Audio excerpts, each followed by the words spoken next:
as I said, he was on antidepressants. We learned after his death that he was using the mental health services on campus. He was overwhelmed a little bit by his studies, just really anxious that, he wasn't going to succeed as a photography major. RIT is renowned for its photography curriculum. He wasn't going to be able to get a job. He wasn't going to be able to get an internship the summer before his senior year, the upcoming summer. And these thoughts were bedeviling him. He was home over winter break that year. This was winter of 2014-15, and a little more subdued, a little more quiet than normal.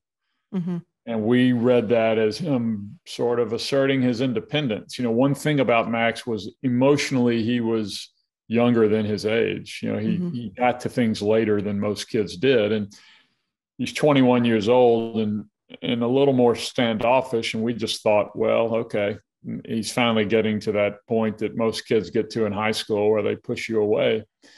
And that's not what it was. He was, we think in retrospect, that's when he was beginning to spiral away from us. So he had been at school about a month, and he had, been to the mental health center on campus. He had told them,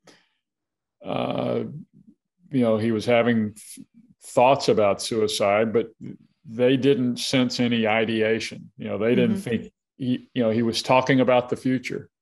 Yeah. And that's a big sign. If you're talking about the future, that means you see a future. So they were talking to him, but they didn't see anything they felt that they needed to act upon. Mm-hmm.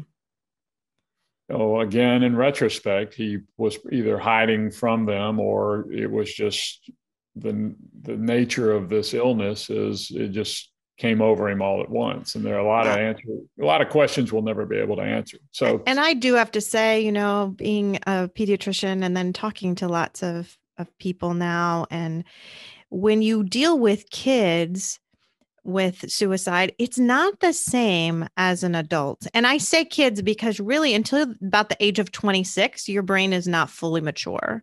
Right. And so when you think about college age kids, what do? They do risky kind of spontaneous things. They make spontaneous decisions and do things without really thinking about it. And that can end up happening to kids when they get overwhelmed by these suicidal thoughts. They can just act and not really think about it. So I do feel like in some ways it's a little harder to totally predict who might be really at risk for suicide. As it's different than an adult. I think an adult would typically stop always talking about the future, but kids are different with their brains. It can really change very, very quickly.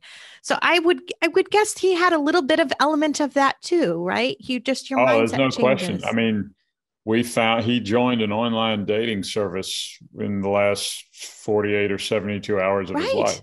Right. So he was whipsawing back and forth. Mm-hmm.